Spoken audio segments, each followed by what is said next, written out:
নমস্কার, নতুন বাংলা থেকে বলছি সন্ময় বন্দ্যোপাধ্যায়। অন্নপূর্ণা ভাণ্ডার খুব সেন্সিটিভ একটা ইস্যু এই মুহূর্তে, গ্রাম বাংলার চর্চিত বিষয়, এবং মা বোনেরা, দিদিরা, মহিলারা যে যেখানে আছেন সেই অঞ্চল থেকে স্বাভাবিকভাবে অন্নপূর্ণা ভাণ্ডার সংক্রান্ত ব্যাপারে আলটিমেটলি কবে পাবেন সেই প্রশ্নটা তাদের গ্রাস করছে। আমি আজকে এই বিষয় নিয়ে একটু নির্দিষ্ট স্পেসিফিক কিছু ইনফরমেশন ইনপুট নিয়ে আপনাদের কাছে প্রতিবেদনটা পেশ করছি।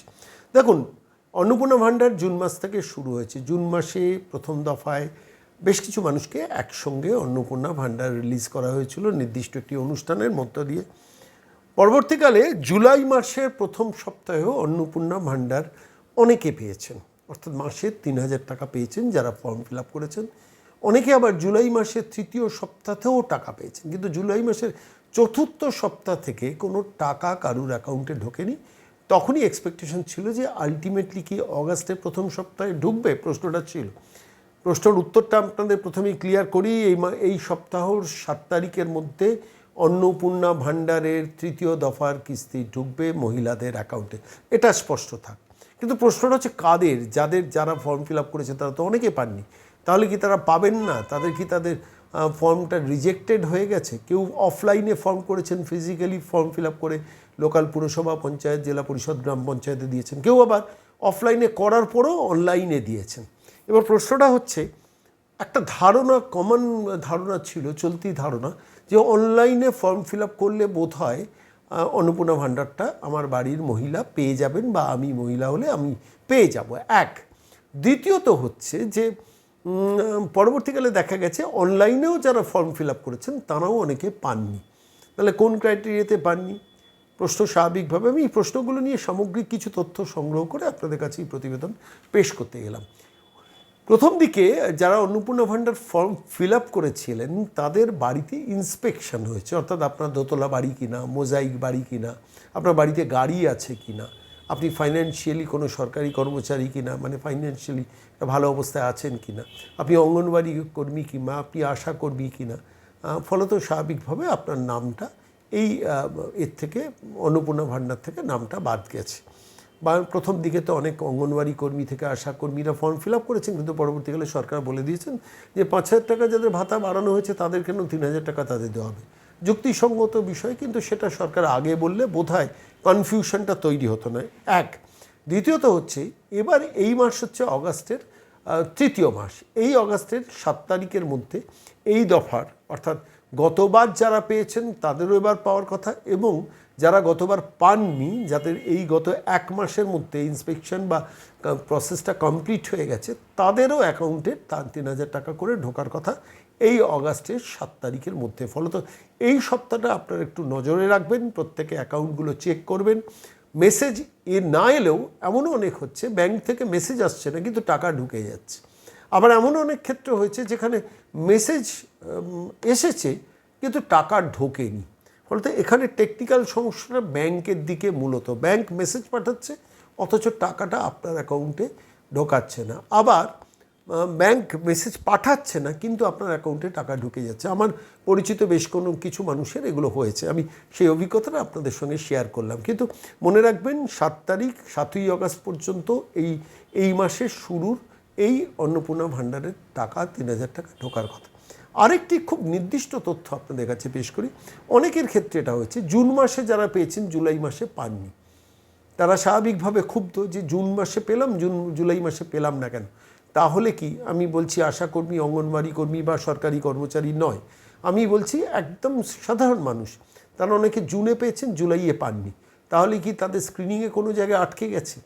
প্রশ্নটা এখানে, সেটা হচ্ছে সরকার বা সরকারি আধিকারিকদের এটা নজর রাখা দরকার। একজন মানুষের নাম যদি বাদ যায় তাহলে she has the right to know, তার জানার অধিকার আছে আমার নামটা কী কারণে বাদ গেল। একটি ঘটনার কথা আপনাদের বলি, আপনারা আপনাদের অভিজ্ঞতার সঙ্গে এটা মিলিয়ে নেবেন। একটি ঘটনার কথা আপনাদের কাছে বলি, সেটা হচ্ছে আমার পরিচিত দুজন মহিলা, তাদের দেখাচ্ছে স্ট্যাটাসে যখন অনলাইনে চেক করছে রিজেক্টেড। তারা যখন লোকাল পুরসভায় গিয়ে চেক করাচ্ছেন তারা আবার সেখানে দেখছেন অ্যাপ্রুভড। তাহলে এটা কী করে হলো? আপনি রিজেক্ট করলেন, তার একজনের বাড়ি চিনি যার রিজেকশন হয়েছে, জানি মোজাইক বাড়ি, দোতলা বাড়ি, ঝাঁ চকচকে বাড়ি, স্বাভাবিকভাবে তার বাড়িতে ফিজিক্যাল যখন ইন্সপেকশন হয়েছে তখন সেই ফিজিক্যাল ইন্সপেকশনে হয়তো বাদ চলে গেছে, কিন্তু আবার পুরসভায় গেলে অ্যাপ্রুভ দেখাচ্ছে কেন? ফলত তার মনে একটা প্রত্যাশা তৈরি হচ্ছে, এবার যদি তিনি না পান তাহলে তিনি তো আরও কনফিউশনের মধ্যে পড়ে যাবেন যে আমার রিজেক্টেড দেখালো স্ট্যাটাসে, আমি পুরসভায় গিয়ে দেখছি অ্যাপ্রুভড। এই কনফিউশনগুলো কিন্তু সাংঘাতিকভাবে ক্ষতি করছে, জনমনে কিন্তু অসন্তোষ তৈরি করছে, এটা স্পষ্টভাবে বলা দরকার। অর্থাৎ একজন মানুষের যদি রিজেক্টেড হয়ে থাকে তাহলে কী কারণে রিজেক্টেড হয়েছে শি শুড নো, তার জানার অধিকার আছে, তাকে জানানো উচিত সরকারের তরফ থেকে। সরকারি আধিকারিকরা যারা এটা হ্যান্ডেল করছেন, দয়া করে এই সেন্সিটিভ ইস্যুটাকে একটু মাথা ঘামান। আমি বলছি এগুলো ছাড়াও আরও বেশ কিছু টেকনিক্যাল প্রবলেম হচ্ছে, যেগুলো আমি দেখছি। টেকনিক্যাল বলতে একই পরিবারের তিন যা, তাদের মধ্যে সবথেকে আর্থিকভাবে দুর্বল যিনি যা রয়েছেন তিনি টাকাটা পাননি, অথচ যাদের আর্থিক অবস্থা একটু বেটার তারা টাকা পেয়েছেন। তাহলে কিসের জন্য এটা পেলেন না? আন্ডার প্রসেস বলে দেখাচ্ছে। পুরসভায় বা পঞ্চায়েতে গেলেই, স্ট্যাটাস চেক করতে গেলেই আন্ডার প্রসেস, আন্ডার এনকোয়ারি এগুলো চলছে। একজন মানুষকে আপনি আন্ডার প্রসেস কতদিন রাখবেন? প্রশ্নটা এখানেও।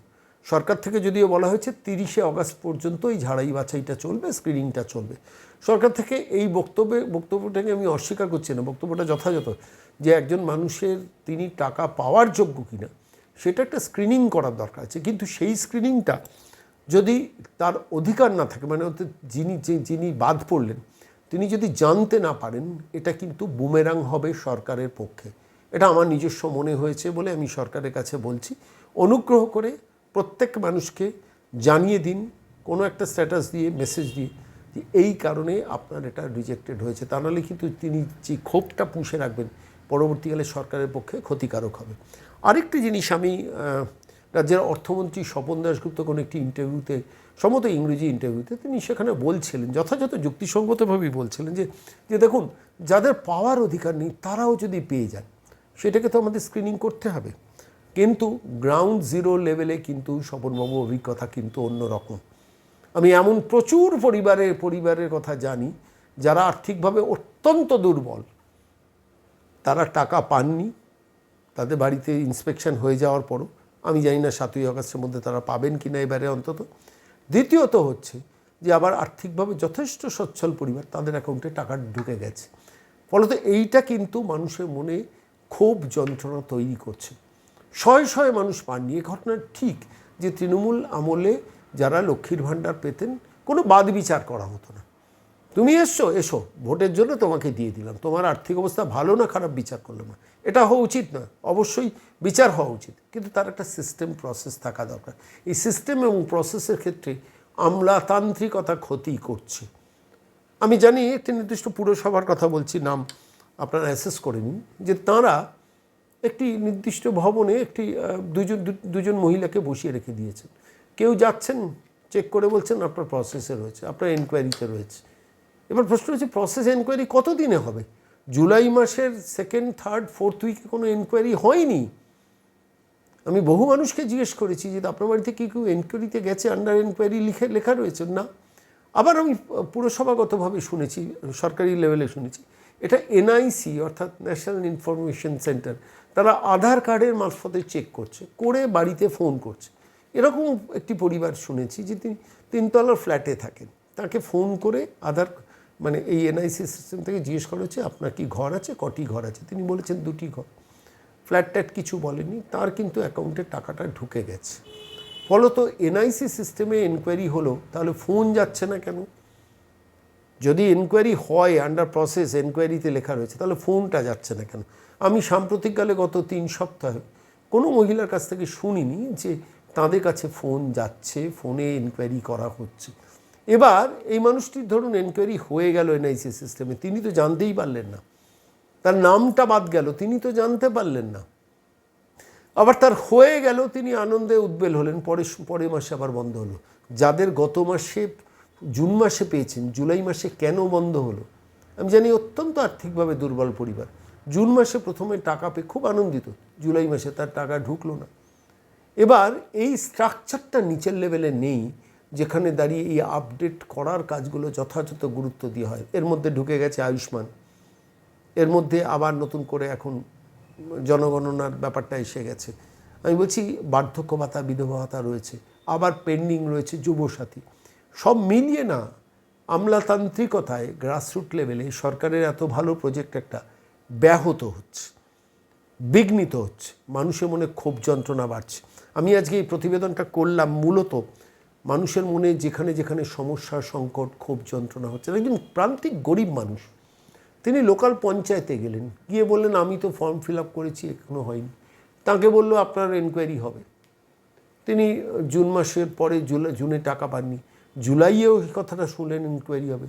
অগাস্টেও যদি 7 তারিখের মধ্যে না টাকা পান, তিনি আবার হয়তো পঞ্চায়েতে বা পঞ্চায়েত কোনো সদস্যর কাছে গিয়ে বলবেন, বা বিডিও অফিসে গিয়ে বলবেন, বা পুরসভায় গিয়ে বলবেন আমার টাকাটা ঢোকেনি কেন একটু বলবেন। বিডিও অফিস কি উত্তর দেবে? পঞ্চায়েত অফিস কি উত্তর দেবে? পুরসভা কি উত্তর দেবে? সরকার ঠিক করে দিক, শুধু দায় সারা কোনো উত্তর দিলে হবে না। দেখুন, এই এই এই এই অন্নপূর্ণা ভাণ্ডার নিয়ে কিন্তু নির্বাচনের আগে একটা ব্যাপক প্রচার হয়েছিল, জনমনে একটা প্রভাব হয়েছিল। সত্যি তো, বিজেপি যদি সরকারে আসে, আমার স্ত্রীর ঘরে অ্যাকাউন্টে বা আমার মেয়ের কাছে বা আমি কোনো মহিলা আমার কাছে এই টাকাটা 3,000 টাকা ঢুকছে, আমার মনে একটা আনন্দ হবে, ঢুকবে বিজেপি সরকারে। এবার সেই মানুষটি লক্ষ্মীর ভাণ্ডার পেতেন। ভালো করে ভাবুন এই যুক্তির জায়গাটা। তিনি লক্ষ্মীর ভাণ্ডার পেতেন, তিনি গত 2 মাস ধরে কোনো টাকাই পাচ্ছেন না। আমাকে একজন ভদ্রমহিলা জিজ্ঞেস করলেন, আচ্ছা আমি 2 মাস ধরে পেলাম না, ধরুন অগাস্ট মাসে পেলাম, তাহলে জুন এবং জুলাইয়ের বকেয়া টাকাটা আমার তো অ্যাপ্রুভ হয়েছে, তাহলে ওই 2 মাসে তো আমি লক্ষ্মীর ভাণ্ডারও পাইনি, বন্ধ হয়ে গেছে, জুন এবং জুলাইয়ে অন্নপূর্ণা ভাণ্ডারটা পাবো? আমি উত্তর দিতে পারিনি, কোনো সরকারি আধিকারিক উত্তর দিতে পারছেন না। আমি হাত জোর করে সমস্ত সরকারি সিনিয়র লেভেলের আইএএস অফিসার যারা এই এন্টায়ার প্রজেক্টটাকে কোঅর্ডিনেট করছেন, এবং অবশ্যই মন্ত্রী মহোদয়দের কাছে বলছি, আমি যে তথ্যগুলো আপনাদের কাছে তুলে ধরলাম, এগুলো কিন্তু গ্রাসরুট লেভেলে, গ্রাউন্ড জিরোর মানুষের অভিযোগ, মানুষের যন্ত্রণা, এগুলো অ্যাড্রেসড হওয়া দরকার। একটু ভাববেন, কোনো সরকারের সমালোচনা করার জন্য নয়, সরকার যাতে দীর্ঘস্থায়ী পদক্ষেপ ফেলতে পারে, সরকার যাতে দীর্ঘদিন ধরে ভালো কাজ করে মানুষকে সঙ্গে নিয়ে চলতে পারে, টুকরো টুকরো সাজেশনগুলো প্রত্যেকটি মানুষকে জানান। যদি তার বাতিলও হয়, কী কারণে বাতিল হলো, এই কারণে বাতিল হলো। এবার যদি তার বাতিল হয়, তার কি পরবর্তীকালে আবেদন করার জায়গা থাকবে? এই প্রশ্নেরও উত্তর নেই। অফলাইনে জমা দিয়েছেন, অনলাইনে জমা দিয়েছেন, তার স্ট্যাটাস পেন্ডিং দেখিয়ে দিচ্ছে। কেন এই সিচুয়েশন হবে? সরকার যখন আন্তরিক, সরকার যখন উদ্যোগী, মাঝের লেভেলে যারা আইএস অফিসার, মাঝের লেভেলে WBCS অফিসার, নয় ইনকম্পিটেন্সির জন্য, নয় ইচ্ছাকৃতভাবে সরকারকে মানুষের মনে হেয় করার জন্য চেষ্টা করছেন না তো? প্রশ্নটা রাখলাম তার কারণ আমি গত 2 মাস ধরে উত্তর খুঁজে বহু সরকারি অফিসারের সঙ্গে কথা বলেছি, কেউ উত্তর দিতে পারেননি। কেন উত্তর দিতে পারবেন না? আপনি রেসপন্সিবল, আপনার হায়ার লেভেল হায়ারার্কির সঙ্গে কথা বলুন। একজন মহিলা যখন যাচ্ছেন, তার ছোট্ট একটা কুঁড়ের বাড়ি, টালির ঘর, তিনি পাচ্ছেন না, 3 তলার ফ্ল্যাট বাড়ির বাসিন্দা পেয়ে যাচ্ছেন, তার মনে যন্ত্রণা জমবে না? আর এই যন্ত্রণাটা তো সরকারের বিরুদ্ধে যাবে। সরকার তো বলছে না যে মানুষটা পাবে না, সরকার তো বলছে পাবে, কিন্তু আপনি 3 তলার মানুষকে দিচ্ছেন না, আপনি একটা গরিব টালির ঘরের বাসিন্দাকে দিতে পাচ্ছেন না। সেখানে কি কোনো আমলাতান্ত্রিকতা কাজ করছেন, বা ইনকম্পিটেন্সি কাজ করছেন, কিংবা কোনো চক্রান্ত কাজ করছে? আমি এত তাড়াতাড়ি চক্রান্ত কথাটা বলতে চাই না। এই প্রশ্নগুলো জনমনে উঠছে, আমার মনে হয়েছে এগুলোকে অ্যাড্রেস করা দরকার, কথা বলা দরকার। সরকারের কাছে বলছি, ওপেন ফোরামেই বলছি, দয়া করে দ্রুত প্রত্যেকটা মানুষের কাছে পৌঁছে বলুন, হ্যাঁ আপনি টাকাটা পাবেন না, এই কারণে পাবেন না। আপনি আশাকর্মী, আপনি পাবেন না। আপনি অঙ্গনওয়াড়ি কর্মী, আপনি পাবেন না। আপনি সরকারি কর্মচারী পরিবার, আপনি পাবেন না। আপনার বাড়িতে গাড়ি আছে, আপনি পাবেন না। আপনি ইনকাম ট্যাক্সের রিটার্ন দেন, ভালো টাকা ট্যাক্স দেন, আপনি পাবেন না। কিন্তু she should be addressed. Why not? কেন নয়? বলবেন আমার লোকবল নেই।